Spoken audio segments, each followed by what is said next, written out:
ফুলকপি তো অনেকভাবে রান্না করে খেয়ে দেখেছেন, এভাবে একবার ফুলকপি রান্না করে দেখুন, মনে হবে এটাই সেরা সেরা। এর জন্য আমি একটা মাঝারি সাইজের ফুলকপি নিয়ে নিয়েছি, আর এই ফুলকপিটার পুরোটা কিন্তু আমি এখানে ব্যবহার করব না, আমি অর্ধেকটা ফুলকপি আজকে রেসিপিতে ব্যবহার করব। আর ফুলকপিটাকে কিন্তু আমি 10 মিনিট মতো গরম জলে ডুবিয়ে রেখেছিলাম। পুরো ফুলকপিটাকে গরম জলের মধ্যে আমি ডুবিয়ে রেখেছিলাম। এখানে কিন্তু ফুলকপিটাকে ভাপানো যাবে না বন্ধুরা, তাই তার জন্য আমি পুরো ফুলকপিটাকে একটু ভিজিয়ে রেখে দিয়েছিলাম। এতে করে ফুলকপির মধ্যে যদি কোনো পোকা থাকে সেটাও মরে যাবে, আর ফুলকপির গন্ধটাও কিন্তু এখানে চলে যাবে। তো এবার দেখুন ফুলকপিটাকে আমি এভাবে একটু ছাড়িয়ে নিচ্ছি। এখানে কিন্তু খুব ছোট ছোট করে ফুলকপিটাকে কুচি করার কোনো প্রয়োজন নেই।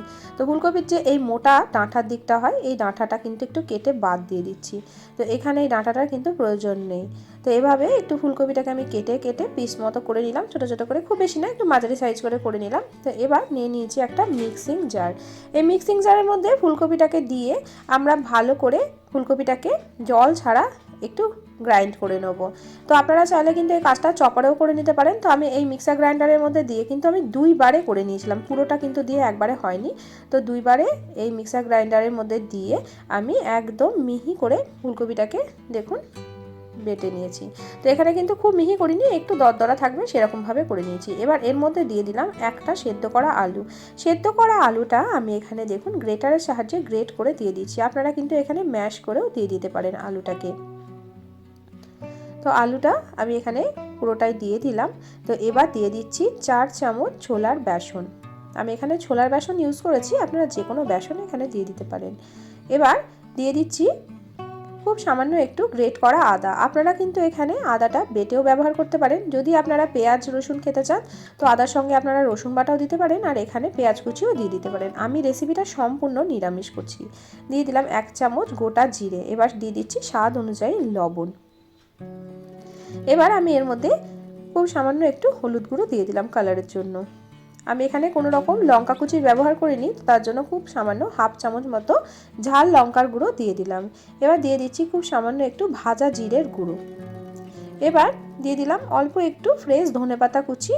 সব কটা উপকরণ এবার ভালো করে হাতের সাহায্যে একটু মিশিয়ে দেব। এই ডোটা কিন্তু খুব বেশি নরমও হবে না, আবার একদম কিন্তু শক্তও হবে না।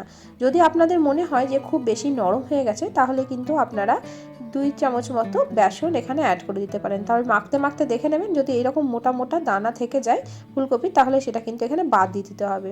এভাবে একটু মাখতে মাখতে আপনাদেরকে এগুলো একটু লক্ষ্য রাখতে হবে। তো বন্ধুরা খুব ভালোভাবে এটাকে একটু মেখে নিচ্ছি। তবে আমার এখানে ডোটা একটু নরম আছে, হাতের সাহায্যে এভাবে গোল করছি তখনই বুঝতে পারছি একটু নরম আছে। তো তার জন্য আমি এখানে আরও 2 চামচ বেসন দিয়ে দিচ্ছি। যদি আপনাদের প্রয়োজন হয় তাহলে কিন্তু এখানে বেসনের ব্যবহার করবেন, যদি আপনাদের প্রয়োজন না হয় তাহলে নাও করতে পারেন বন্ধুরা।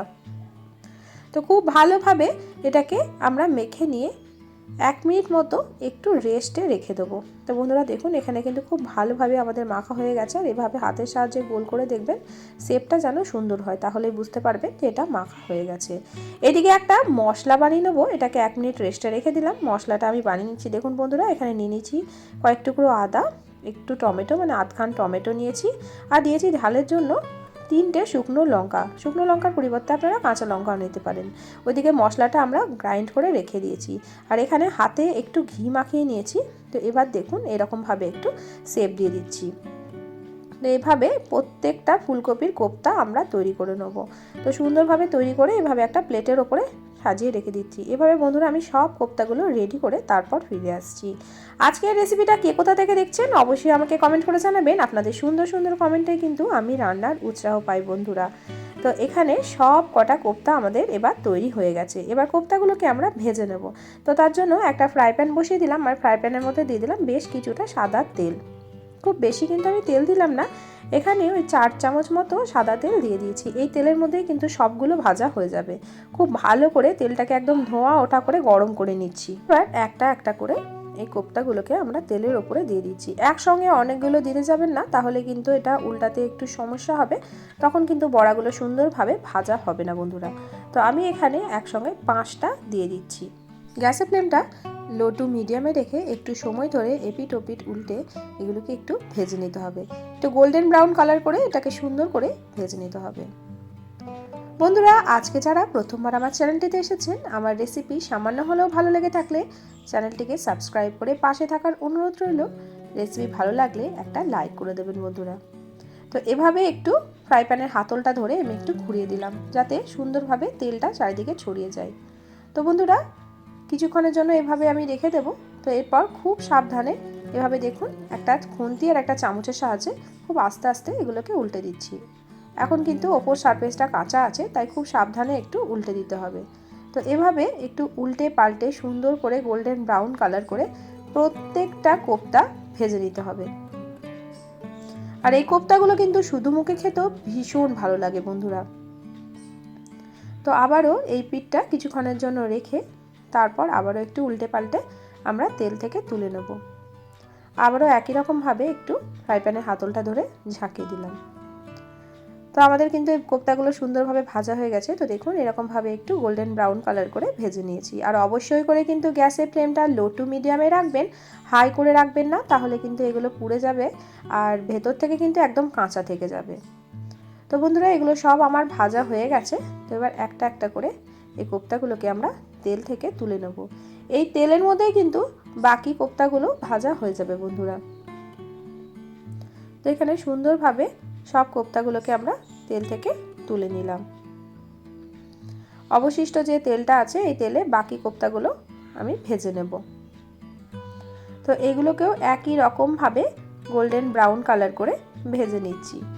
এই রেসিপিটা কিন্তু যে কোনো নিরামিষের দিনে আপনারা বানিয়ে নিতে পারেন, খেতে কিন্তু দুর্দান্ত লাগে। আর এখানে দেখুন, সব কোপ্তাগুলো আমার ভেজে তুলে নেওয়া হয়ে গেছে আর প্রত্যেকটা কোপ্তা কিন্তু সুন্দরভাবে ভাজা হয়ে গেছে। তো চলুন এবার বাকি প্রসেসে ফিরে যাওয়া যাক। তো আমি একটা কড়াই চাপিয়ে দিলাম, কড়াইয়ের মধ্যে দিয়ে দিলাম 2 চামচ মতো সর্ষের তেল। এবার এই তেলটা ভালো করে গরম করে নিয়েছি, দিয়ে দিচ্ছি 1 চামচ গোটা জিরে। এর মধ্যে দিয়ে দিচ্ছি একটা তেজপাতা, একটা শুকনো লঙ্কা মুখটা ফাটিয়ে, আর দিয়ে দিচ্ছি গোটা গরম মশলা, এলাচ, দারচিনি আর লবঙ্গ। যেহেতু এটা নিরামিষ রান্না, তাই খুব সামান্য একটু হিং দিয়ে দিলাম। আপনারা যদি পেঁয়াজ রসুন দিয়ে এটা বানাতে চান, তবে এই সময় কিন্তু আপনারা পেঁয়াজ কুচি করেও দিয়ে দিতে পারেন। তবে আমি আজকের রেসিপিটা সম্পূর্ণ নিরামিষ বানাচ্ছি। তো এবার দিয়ে দিলাম বেটে রাখা মশলাটা। গ্যাসের ফ্লেমটা একদম লোতে করে মশলাটাকে খুব ভালোভাবে তেলের মধ্যে দিয়ে একটু কষিয়ে নিতে হবে বন্ধুরা। এই রেসিপিটা একটু কষিয়ে কষিয়ে করবেন, খেতে কিন্তু ভীষণ ভালো লাগে। দিয়ে দিলাম খুব সামান্য একটু হলুদ গুঁড়ো, কালারের জন্য কাশ্মীরি লঙ্কার গুঁড়ো, 1 চামচ ধনে গুঁড়ো, 1/2 চামচ জিরে গুঁড়ো। যেহেতু আমি এখানে গুঁড়ো মশলা দিয়েছি, তো তার জন্য খুব সামান্য একটু জল দিয়ে দিলাম, যাতে মশলাটা তলা থেকে ধরে না যায়। তো খুব ভালোভাবে মশলাটাকে আবারও আমরা কষিয়ে নেব। তো কষাতে কষাতে দেখবেন মশলা থেকে তেল ছেড়ে গেছে। তো বন্ধুরা, খুব ভালোভাবে মশলাটা আমার এখানে কষানো হয়ে গেছে, মশলা থেকে তেল ছেড়ে গেছে। তো এখন 2 চামচ টক দই ভালো করে ফেটিয়ে দিয়ে দিলাম। আর এই টক দইটা দেওয়ার সময় কিন্তু গ্যাসের ফ্লেমটা হয় বন্ধ করে দেবেন, না হলে কিন্তু অবশ্যই একদম লোতে করে রাখবেন, না হলে কিন্তু দইটা এখানে কেটে যেতে পারে। তো টক দইটা দিয়েও ভালোভাবে একটু নাড়াচাড়া করে দেবো বন্ধুরা। দইটা দিয়ে দেখবেন দই থেকেও কিন্তু সুন্দরভাবে তেল ছেড়ে যাবে। ততক্ষণ পর্যন্ত কিন্তু এটাকে খুব ভালোভাবে একটু কষিয়ে নিতে হবে। তো এবার আমরা এর মধ্যে দিয়ে দেবো স্বাদ অনুযায়ী লবণ। লবণটা এখানে একটু বুঝে ব্যবহার করবেন। আমরা কিন্তু কোপ্তাটা করার সময় কোপ্তাতে কিন্তু লবণ দিয়েছি, সেই বুঝে এখানে একটু লবণটা ব্যবহার করবেন। দিয়ে দিলাম খুব সামান্য একটু চিনি, যেহেতু দইয়ের ব্যবহার করেছি আর তার সাথে আছে টমেটো আর সম্পূর্ণ নিরামিষ রান্না, তাই চিনিটা কিন্তু অবশ্যই করে একটু দেবেন, এতে করে কিন্তু টেস্টের ব্যালেন্স হবে। তো খুব ভালোভাবে আবারও এটাকে কষিয়ে নিচ্ছি বন্ধুরা। তো এখন দেখুন মশলা থেকে তেল ছেড়ে গেছে। তো মশলাটা কিন্তু আমাদের খুব ভালোভাবে কষানো হয়ে গেছে। এবার দিয়ে দেবো জল। তো আমি দইয়ের বাটিটা ধুয়ে 1 বাটি এখানে জল দিয়ে দিলাম। তো তারপরে আবারও দিয়ে দিচ্ছি 1/2 বাটি জল। তো আমি এখানে ছোট সাইজের একটা বাটি 1.5 বাটি জল দিয়ে দিলাম। জলের পরিমাণটা একটু বেশিই দিতে হবে, কারণ কোপ্তাগুলো দেওয়ার পর কিন্তু জলটা অনেকটাই টেনে নেবে। তো এবার ঢাকা দিয়ে বেশ কিছুক্ষণের জন্য একটু ফুটিয়ে নেব। খুব ভালোভাবে কিন্তু এই ঝোলটাকে একটু ফুটিয়ে নিতে হবে। তো এখন দেখুন ঝোলটা খুব ভালোভাবে ফুটে গেছে। তো এখন এই পর্যায়ে দিয়ে দিচ্ছি কোপ্তাগুলো। তো কোপ্তাটা দেওয়ার সময় গ্যাসের ফ্লেমটা আমি মিডিয়ামে করে দিচ্ছি। গ্যাসের ফ্লেমটা মিডিয়ামে রেখে কোপ্তাগুলোকে আমি দিয়ে দিচ্ছি। তো সব কোপ্তাগুলো আমি একটা একটা করে দিয়ে দিচ্ছি বন্ধুরা। এখন মনে হচ্ছে যে অনেকটাই ঝোল আছে, তবে কিন্তু কোপ্তাটা অনেকটাই কিন্তু ঝোল টেনে নেবে, একদমই কিন্তু গা মাখা মাখা হয়ে যাবে পরে যখন এটা ঠান্ডা হয়ে যাবে। এবার কোপ্তাটা দিয়ে ভালোভাবে গ্যাসের ফ্লেমটা হাই করে এটাকে একটু ফুটিয়ে নিতে হবে। তো খুব বেশিক্ষণ কিন্তু এটা ফোটাবো না, প্রায় 30-40 সেকেন্ড মতো ভালোভাবে একটু কোপ্তাটা দিয়ে এটাকে ফুটিয়ে নিয়েছি। এবার এর মধ্যে দিয়ে দিলাম হাফ চামচ ঘি। যেহেতু নিরামিষ রান্না তাই ঘিটা দিলে কিন্তু ভীষণ ভালো একটা ফ্লেভার আসে। ঘিটা দিয়ে আমি গ্যাসের ফ্লেমটা এবার বন্ধ করে দিলাম। সব শেষে অ্যাড করে দিচ্ছি কিছুটা শাহি গরম মশলা। তো গরম মশলাটা দিয়ে দেওয়ার পর এর মধ্যে ওপর থেকে দিয়ে দিচ্ছি বেশ কিছুটা ধনেপাতা কুচি। তো ধনেপাতা কুচি দেওয়া আমাদের হয়ে গেছে। এবার খুব ভালোভাবে মিশিয়ে দিয়ে ঢাকনা দিয়ে 10 মিনিট মতো এটাকে স্ট্যান্ডিং টাইমে রেখে তারপর আমি গরম গরম পরিবেশন করব। তো এটা যত সময় যাবে ততটাই কিন্তু গ্রেভিটা কমে যাবে, কোপ্তা পুরো ঝোলটা টেনে নেবে। একটাও কোপ্তা কিন্তু বন্ধুরা ভেঙে যায়নি। তো আপনারা দেখুন কতটা লোভনীয় হয়েছে। কেমন লাগলো আজকের রেসিপি অবশ্যই আমাকে কমেন্ট করে জানাবেন। রেসিপি ভালো লাগলে প্রিয়জনদের সঙ্গে শেয়ার করতে কিন্তু ভুলবেন না বন্ধুরা। আজকের মতো আসি, দেখা হবে অন্যদিন অন্য একটা রেসিপির সাথে। সবাই ভালো থাকবেন, সুস্থ থাকবেন, সাবধানে থাকবেন।